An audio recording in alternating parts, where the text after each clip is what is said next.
When Jesus spoke the words, "I am with you always," he was not offering comfort in the way the world understands comfort. He was not making a promise that depended on conditions, circumstances, or time. He was revealing a spiritual fact, an eternal truth that has always been so, whether we recognize it or not. Most people hear these words and imagine a presence that comes and goes, one that appears in moments of prayer and disappears in moments of trouble. But the deeper meaning is far greater. "I am with you always" is not about a future hope, it is about a present reality. It is a statement of divine consciousness forever united with its own expression. When this truth is not understood, life becomes a struggle. We feel abandoned, in pain, uncertain in decision, fearful of outcomes. We pray as though God is far away and must be persuaded to come near. Yet the moment understanding dawns, everything shifts. We realize there has never been a moment when divine presence was absent. The Christ presence does not travel to us. It does not arrive when conditions improve. It is the very life by which we live.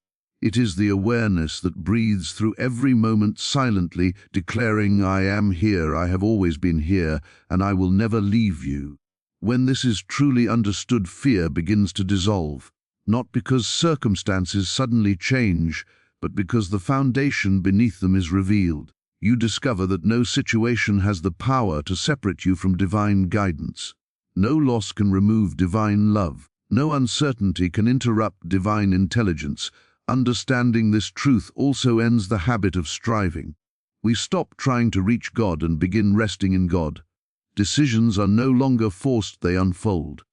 Solutions are no longer chased, they are revealed. The sense of isolation that once haunted us gives way to a quiet assurance that we are carried not by chance, but by eternal law.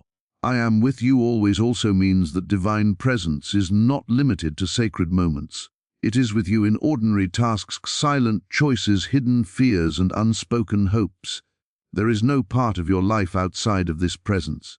The Christ is not a visitor, it is your true identity expressed.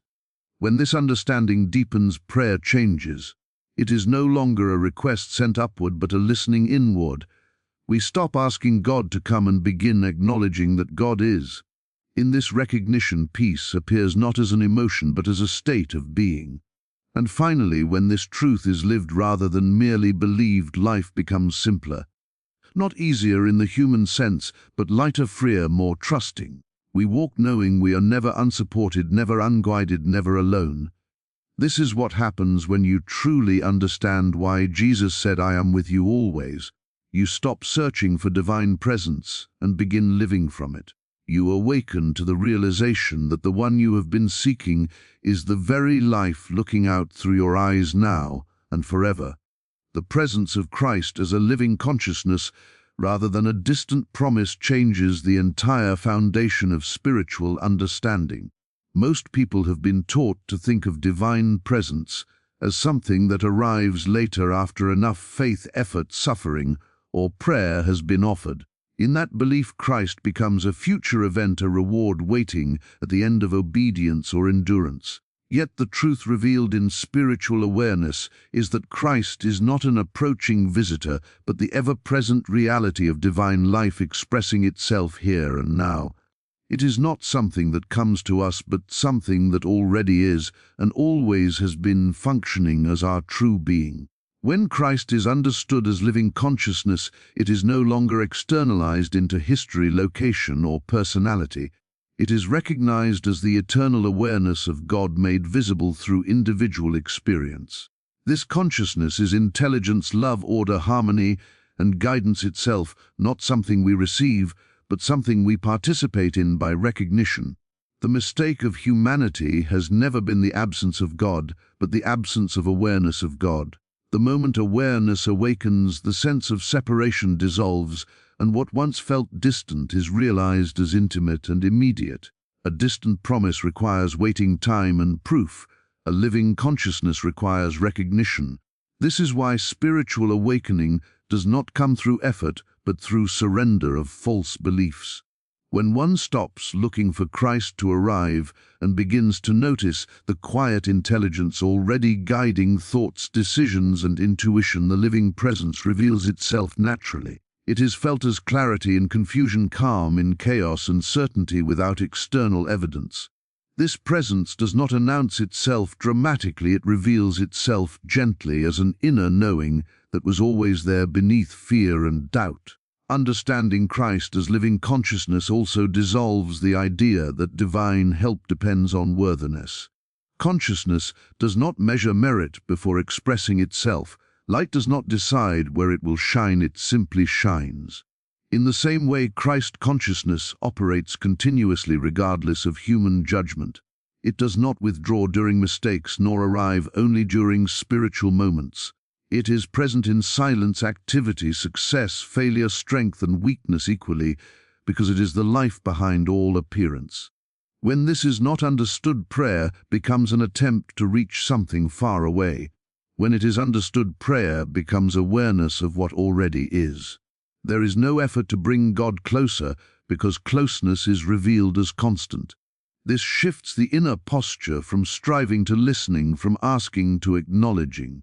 Guidance arises naturally not because it was summoned, but because the obstruction of belief in separation has been removed. A living consciousness cannot be confined to words, doctrines, or rituals. It is experienced as presence rather than concept. It speaks without sound, directs without force, and sustains without demand. Those who recognize it begin to notice that life unfolds with less resistance, not because problems vanish, but because fear loses authority.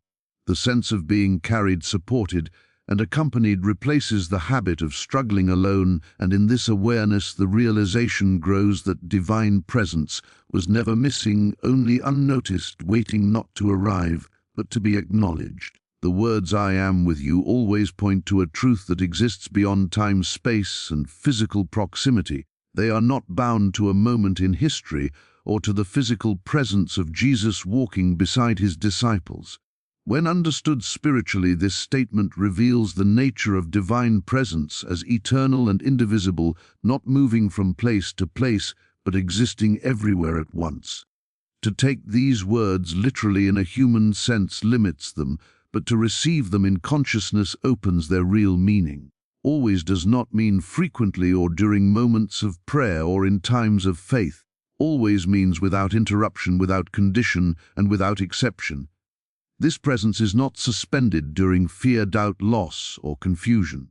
It does not withdraw when circumstances appear dark. Divine presence does not fluctuate according to human experience because it is not governed by human experience. It exists before experience shapes itself and remains after experience changes. With you does not imply distance bridged by effort. It does not suggest God standing nearby watching or assisting from the outside. With you means as you in the sense of life, intelligence, and awareness animating your very existence. The divine is not beside you, it is the life by which you think, feel, and move. This understanding dissolves the idea of separation that has caused humanity to believe it must reach upward to connect with God. When time is removed from this promise, fear loses its foundation. Fear always projects into future or replays the past. The realization that divine presence exists only in the now collapses those projections. There is no future moment where God will arrive to rescue, and no past moment where God departed. There is only presence fully expressed now. In this awareness the mind begins to rest because it no longer waits for assurance, it lives in it. This truth also removes the belief that one can ever be spiritually abandoned. Many struggle with the feeling that God has left them during suffering, silence, or unanswered prayer, yet silence is not absence and delay is not distance. The presence that declares "I am with you always" does not speak through emotional reassurance, but through unbroken being. Even when the mind feels empty, presence remains unchanged. Understanding this also changes how one views circumstances. Situations are no longer interpreted as evidence of divine closeness or distance. Success does not mean God is near, and struggle does not mean God is far. Circumstances become neutral expressions through which divine intelligence continues to operate. Guidance is not given by altering events, but by revealing the wisdom to move through them. When this understanding deepens, dependence on external signs fades. There is less need to seek confirmation through miracles, coincidences, or outcomes. The certainty of presence becomes inward and quiet. One begins to trust without proof and rest without answers. This is not resignation, but spiritual confidence rooted in awareness rather than evidence. The realization that I am with you always is beyond time and place also unifies all experience. There is no sacred moment separate from ordinary life. Every action becomes accompanied, every choice supported, every step shared. The sense of isolation dissolves, and with it the belief that life must be carried alone. What remains is a steady inner knowing that no matter where one stands or what one faces, divine presence is not approaching or leaving, it is eternally here, expressing itself as life itself. Fear exists only where there is a belief in separation. It is born from the assumption that life is happening alone, without protection, guidance, or sustaining intelligence. When awareness of God's constant presence awakens, fear begins to lose its authority, not through resistance or positive thinking, but through understanding. Fear cannot survive where the sense of divine companionship is realized, because fear depends on the idea of being on one's own. Most fear is rooted in uncertainty about the future or regret about the past. It imagines a self standing apart from life, trying to control outcomes or protect itself from loss. The awareness of God's constant presence dissolves this illusion by revealing that life is not self-managed but divinely governed. When one recognizes that intelligence greater than personal thought is already operating, fear no longer has a foundation to stand on. This awareness does not deny challenges or ignore human emotions. It simply removes the false belief that challenges must be faced in isolation. The moment a person realizes that divine presence is not something to be summoned, but something already active, fear softens. The heart relaxes because the burden of personal responsibility is lifted. One no longer feels required to foresee every outcome or prepare for every possibility. Fear often presents itself as a warning voice claiming to offer protection. Yet this voice operates without wisdom because it is based on imagination rather than truth. The awareness of God's presence replaces this voice with a quieter inner knowing. This knowing does not shout or threaten. It reassures through stillness. It does not predict disaster or demand control. It rests in trust and allows intelligence to guide each step as it is needed. When divine presence is recognized as constant, fear loses its timeline. There is no future moment where one will be abandoned and no present moment where one stands unsupported. Fear depends on time because it projects loss ahead or recalls pain behind. Presence exists only now, and in the now divine life is fully available. As awareness settles into the present, fear gradually dissolves without effort. This understanding also changes how fear is approached. Instead of fighting it, suppressing it, or analyzing it, one simply notices it from a place of awareness. Fear becomes a signal of forgotten truth rather than a threat. The recognition of presence gently restores balance. There is no need to force calm or command courage. Peace returns naturally as truth replaces illusion. The dissolving of fear does not mean the absence of action. It means action arises from clarity rather than panic. Decisions are no longer driven by urgency or avoidance, but by intuitive guidance. One moves not because fear demands movement, but because wisdom directs it. This results in choices that are simpler and more aligned. As awareness deepens, fear no longer dominates identity. It may appear briefly, but it no longer controls. The underlying sense of being held, supported, and accompanied becomes stronger than any anxious thought. The individual begins to trust life itself, not as an abstract idea, but as a lived experience of divine presence expressing itself continuously. In this awareness, fear fades, not because it was defeated, but because it was no longer believed. The Christ within as the source of guidance, protection, and peace is not a metaphor or symbolic idea, but a direct spiritual reality experienced through inner awareness. It does not operate as an external authority issuing commands from above, but as the very intelligence animating consciousness itself. When this is understood, guidance is no longer sought through endless reasoning, comparison, or advice, but is recognized as an inner movement of clarity that unfolds naturally. This inner source does not compete with human thought, it precedes it. Before the mind analyzes, chooses, or reacts, there is already an intuitive knowing quietly present. This knowing does not argue or insist. It does not create anxiety or urgency. It simply reveals the next step with a sense of rightness that requires no justification. When one learns to trust this inner movement, decisions become simpler and more harmonious. Protection from the Christ within is not expressed as constant intervention or avoidance of difficulty. It is expressed as alignment. When consciousness is aligned with truth, experience adjusts accordingly. Protection operates as wisdom that prevents unnecessary struggle rather than force that rescues from consequence. It guides away from paths born of fear and toward those shaped by understanding. This form of protection often goes unnoticed because it works silently before danger appears. Peace arises naturally from this same source. Peace is not created by controlling circumstances or achieving outcomes. It is the natural state of consciousness when it rests in its true center. The Christ within restores this center by dissolving the belief that life must be managed personally. When responsibility shifts from the anxious mind to divine intelligence, peace emerges without effort. This inner presence also reveals that guidance, protection, and peace are inseparable. Guidance without peace becomes pressure. Protection without guidance becomes fear. Peace without guidance becomes passivity.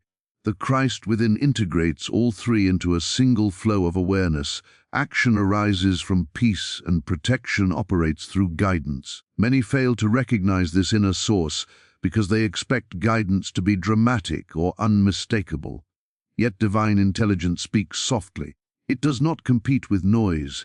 It is felt as a gentle inclination, a quiet certainty, or a sense of restraint when something is not aligned. Learning to listen requires stillness rather than effort. The more one trusts this inner direction, the clearer it becomes. Protection through inner awareness also transforms how challenges are perceived. Difficulties are no longer seen as threats but as opportunities for deeper trust. Even when circumstances are uncomfortable, there is an underlying assurance that nothing essential is at risk. This assurance does not come from optimism, but from recognition of a source that cannot be disturbed by external conditions. As reliance on the Christ within increases, dependence on external control decreases. There is less need to manipulate outcomes or defend identity. Life becomes more responsive and less reactive. The individual moves with a sense of accompaniment rather than isolation. Peace becomes the background of experience rather than a temporary state. It remains present even when emotions fluctuate or situations change. This peace is not fragile because it is not based on conditions. It is rooted in the awareness of a presence that has always been guiding, protecting, and sustaining life from within itself, and as this awareness stabilizes, life begins to unfold with greater harmony, trust, and quiet confidence. The moment trust replaces effort, there is a profound shift in how life is experienced. Effort is born from the belief that we are separate from the source of life, and therefore must manage, direct, and control outcomes through personal strength. Trust arises when this belief dissolves, and we recognize that we have never been alone in the first place. The awareness of divine companionship changes the inner posture from striving to resting, and from anxiety to quiet confidence. Effort always carries tension because it assumes responsibility that was never meant to be personal. It believes that safety, success, and fulfillment depend on constant vigilance, planning, and control. This creates exhaustion not only in the body but in the mind. Trust releases this burden by acknowledging that intelligence greater than personal thought is already governing life. When one accepts this truth, the need to push, force, or manipulate begins to fade. Trust does not mean inactivity or indifference. It means action flows from clarity rather than fear. When effort is dominant, actions are rushed, defensive, and reactive. When trust is present, actions are timely, natural, and precise. One no longer acts to prevent imagined disasters or prove worth. Action becomes a response to inner direction rather than external pressure. The realization that we are never alone dissolves the fear that drives effort. Fear says that if we do not struggle, something will be lost or something will go wrong. Trust recognizes that nothing real can be lost because life is sustained by divine law, not personal control. This awareness softens the constant inner resistance to what is unfolding and replaces it with openness. When trust deepens, patience naturally increases. There is less urgency to force outcomes or hurry processes. Waiting no longer feels like failure or delay, but like alignment. This does not come from resignation, but from confidence that the right movement will reveal itself at the right moment. Trust allows timing to unfold rather than be imposed. This shift also transforms relationships. Effort tries to manage people's expectations and reactions. Trust allows others to be as they are while remaining anchored in inner stability. One no longer seeks security through approval or control, because security is found within the awareness of divine presence. This brings greater compassion and less conflict. The sense of never being alone also changes how difficulties are met. Instead of immediately searching for solutions or blaming oneself, one pauses and listens. This pause is not passive, it is receptive. In this receptivity, guidance often appears effortlessly as insight, clarity, or a simple next step. The solution feels discovered rather than created. As trust replaces effort, life becomes less heavy. There is more space for joy, spontaneity, and creativity. The mind is no longer consumed with managing every detail, and the heart no longer carries the weight of isolation. One begins to live with the quiet assurance that whatever arises will be met with the necessary wisdom and support. This trust is not blind belief. It is born from repeated recognition of guidance appearing when needed and peace remaining even when circumstances are uncertain. Over time, this recognition stabilizes into a way of being. Life is no longer approached as a battle to be won, but as a movement to be followed, and in this awareness the struggle of doing life alone dissolves into the simplicity of being carried by an ever-present intelligence. Spiritual awakening does not occur because something new enters life, but because something that has always been present is finally recognized. Seeking assumes absence. It begins with the belief that truth, peace, or God exists somewhere else in the future, in a higher state, or in another person's experience. Recognition ends this search by revealing that what has been sought has never been missing. The shift from seeking to recognition is the essence of spiritual awakening. Seeking keeps the mind in movement. It searches for methods, teachings, confirmations, and experiences, believing that accumulation will lead to fulfillment. Yet this movement is endless because the seeker is always projecting wholeness into another moment. Recognition stops this movement not by force but by understanding. When awareness turns inward and notices the presence that has been observing the search itself, awakening begins naturally. Recognition is subtle. It does not announce itself with dramatic visions or emotional highs. It appears as a quiet clarity that feels familiar rather than new. There is a sense of remembering rather than discovering. This is because truth does not need to be learned, it needs to be noticed. The mind relaxes because it no longer needs to chase meaning. Meaning is revealed as inherent. Spiritual awakening through recognition also dissolves spiritual ambition. There is no longer a desire to become more wholly enlightened or advanced. These ideas belong to the seeker, not to awareness. Recognition reveals that awareness is already whole, complete, and untouched by personal history. This does not inflate the ego, it softens it. There is humility in realizing that awakening is not an achievement but an uncovering. This understanding transforms spiritual practice. Practices are no longer used to reach a goal but to remove distraction. Silence, prayer, and contemplation become ways of noticing what is already present rather than methods to produce an experience. When recognition replaces seeking, practices becomes simpler and more honest. Recognition also stabilizes awakening. Experiences come and go, emotions rise and fall, but recognition remains. It is not dependent on feeling spiritual or peaceful. Even in moments of confusion, there is an underlying knowing that awareness itself is untouched. This provides a grounded spirituality that is not shaken by circumstances.